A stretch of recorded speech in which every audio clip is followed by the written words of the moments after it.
Bar-Daat, the Bar-Ilan University Podcast.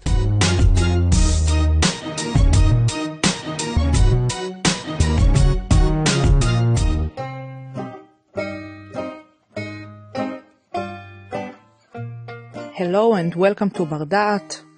The miracle of Tzfat. Is that what happened to the city of Tzfat during the events of the War of Independence when it was occupied by Arab forces after the British Army left the city? We are here today to talk about the city of Tzfat during the War of Independence with Dr. Barak Bouks, Senior Research Fellow in the Europa Institute and a lecturer in the School of Communication and a lecturer in the Department of Political Studies. Hello, Barak. Hello, good afternoon.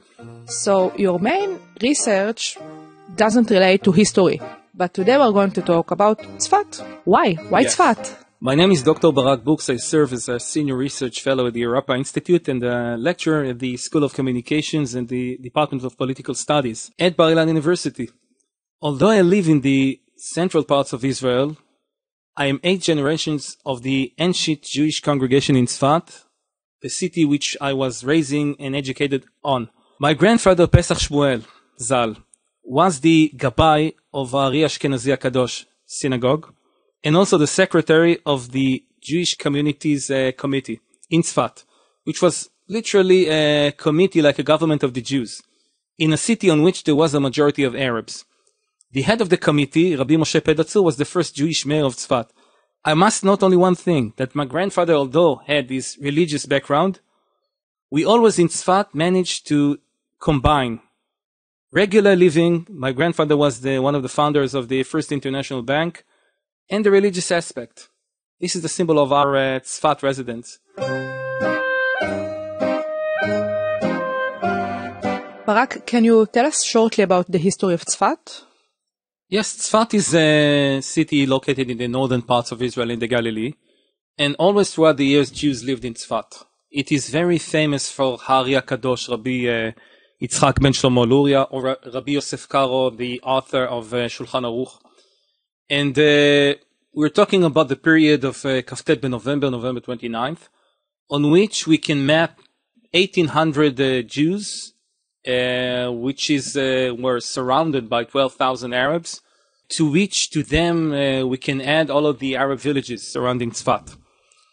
The community had very good, rich religious and spiritual living, but everybody worked and had a profession. For instance, my grandfather was one of the founders of the first Habank HaBenLaumi HaRishon, the first international bank in Israel.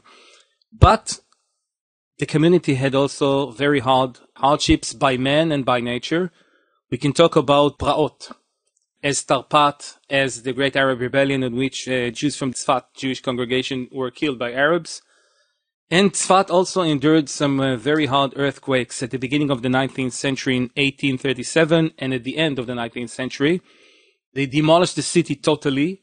And also famines, hunger, and the First World War that deteriorated the number of Jews living in Tzfat. When I'm talking about 1947, this is following a short recuperation, but also Jews were a minority surrounded by Arabs geographically. The Jewish quarter was surrounded by Arab neighborhoods, and they controlled all of these strategic points. So you are basically tell us that there were a lot of struggle for the Jews in Tzfat. We can say that the Jews, although all of these hardships, insisted on living in Tzfat and did not leave the city, albeit all of these hardships, killing, earthquakes, famines, etc. Many left, but many stayed.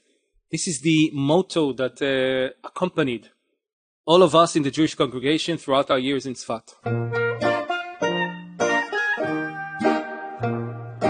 So we described the history of Tzfat. Let's go a little bit forward.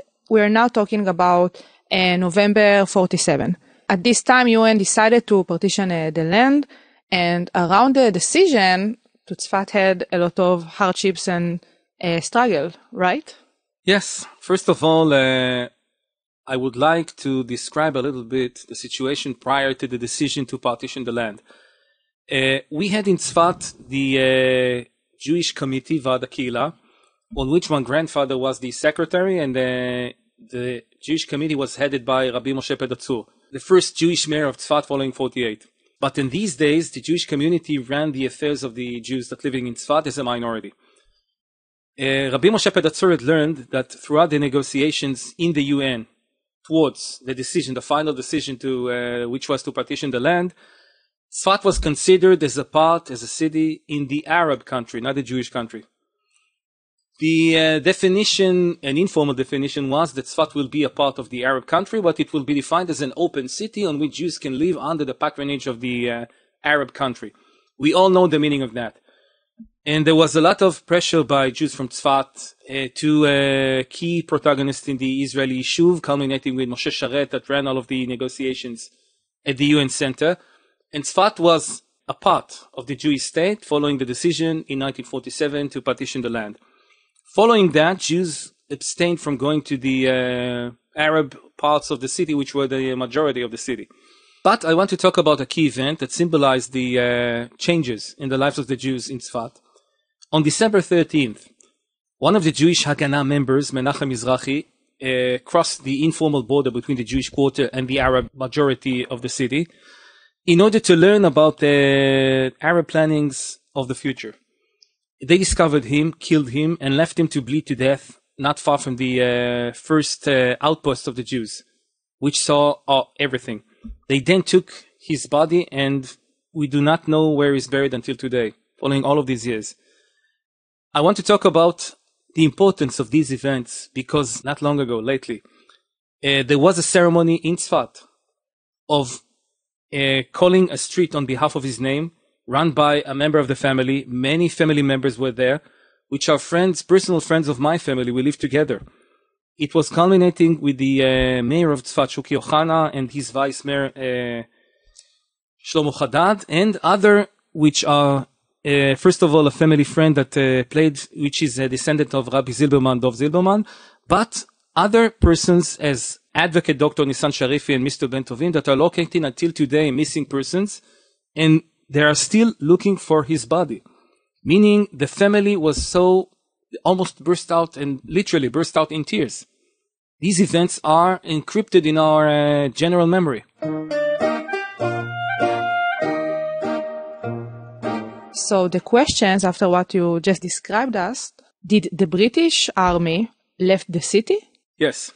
First of all, originally the British had their mandate until August 1948. And when the UN decided to partition the land, the British set a new date to May. But in the Galilee, they decided to depart and leave in April. And it was by surprise, by the way. In April 16th, the Jewish community, their committee, held a very hard meeting because the High General Brigadier Korn of the British forces in the Galilee came and offered to evacuate all the women and children from Tzfat, leaving only a small number of Jewish defenders. And the Jewish community, the meaning is no more Jewish organized community in Tzfat. The committee had a very hard meeting, very hard. Because they all remembered what happened when the Arab forces entered and massacred Jews.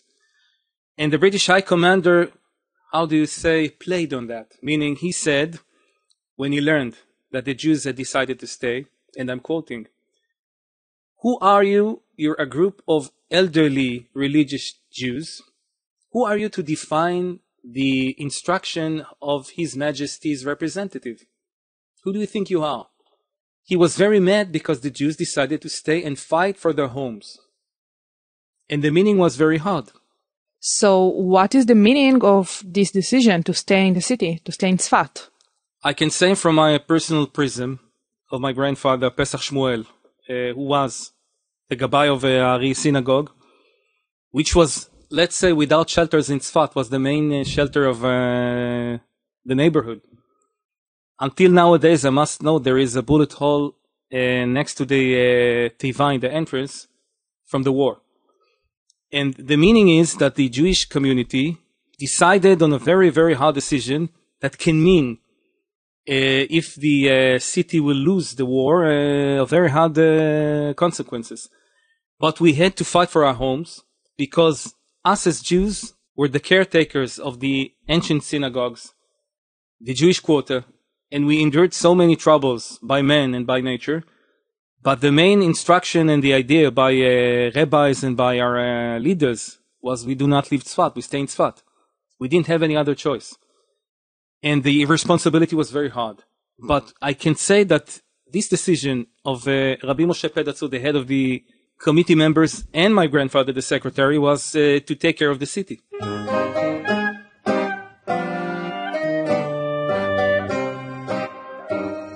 How did the British Army leave the city? In April 16th, the British began to evacuate the city quickly. There was a small number of Palmach soldiers not far from Tzfat, and they discovered it by surprise, because the British Army handed over strategic points to the Arab forces. We can say that the war was very hard, and I want to note something about the importance of religious tolerance and religious leadership. The Rebbe of Tzfat, Rebbe Avrum Leib Zilberman, died, and he had somebody, Zaid al-Heller, which was his... He was not the rabbi, but he was in charge of the religious, let's say, section. And he gave a verdict that because it was Shabbat, but it was a war on the Jews' lives, because the Arabs began to break in. The Jews could work and dig some defense and wage the war in order to defend their lives. פיקוח נפש דוחה שבת. Of course, it was a very hard pikuach nefesh because the war was very severe. And the Palmach had a very hard war, headed by Elad Peled, and the commander of Tzfat was Meir Meival. Palmach's forces, following a very hard battle with many casualties, also in the Tzfat defenders, the Jews, they entered the Jewish quarter early Shabbat morning by singing Anu Palmach. This was a direct order of Elad Peled in order to raise the morale of the defenders of the Jewish quarter of Tzfat.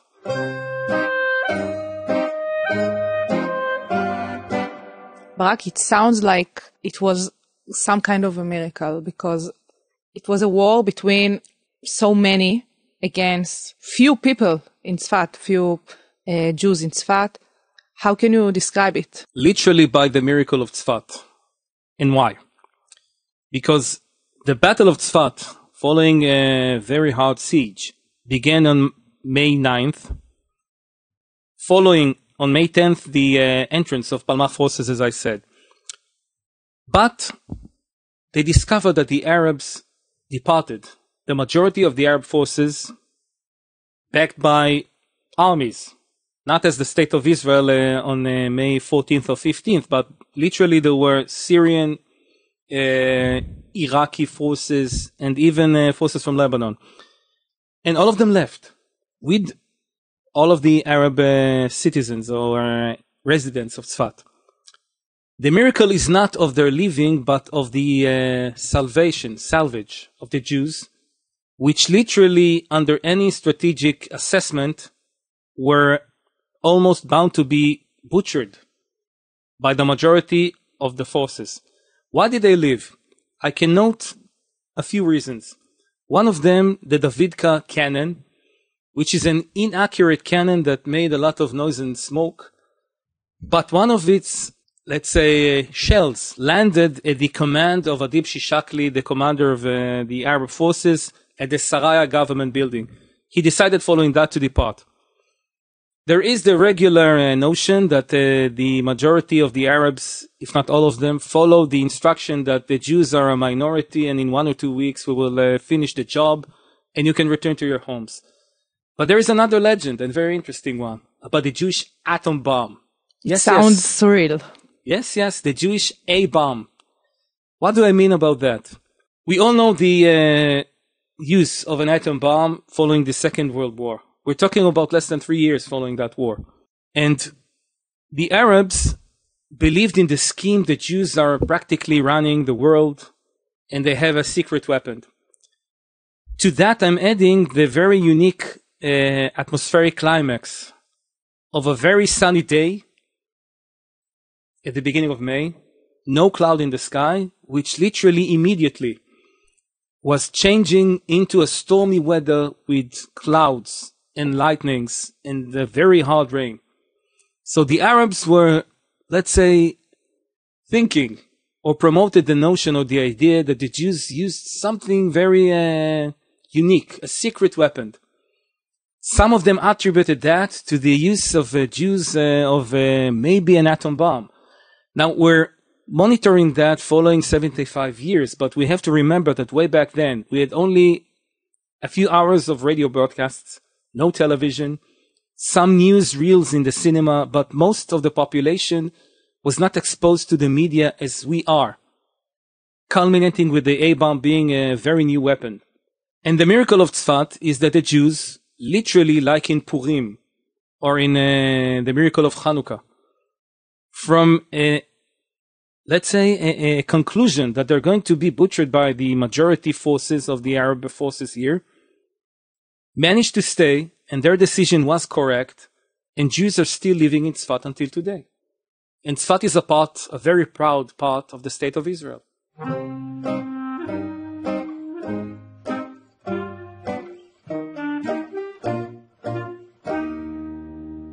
Barak, what is the lesson from the miracle of Tzfat?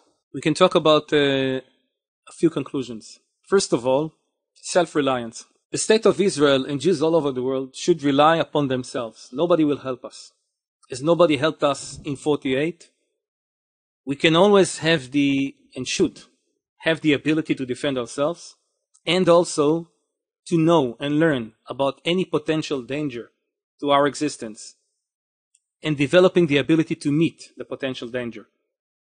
And finally, the story of Tzfat teaches us that in the regular decision-making processes, we sometimes need to go outside of the regular box and look for unique ways to arrive at very hard decisions, period.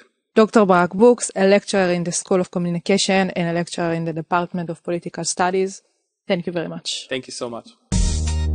Thank you for tuning in. On our Bar-Daat app, you can find other intriguing podcasts on similar subjects and also in totally different areas of knowledge. Come and discover them. Bar-Daat, Bar-Ilan University's podcast app. Edited by Dor Komet. Chief producer, Ori Toledano.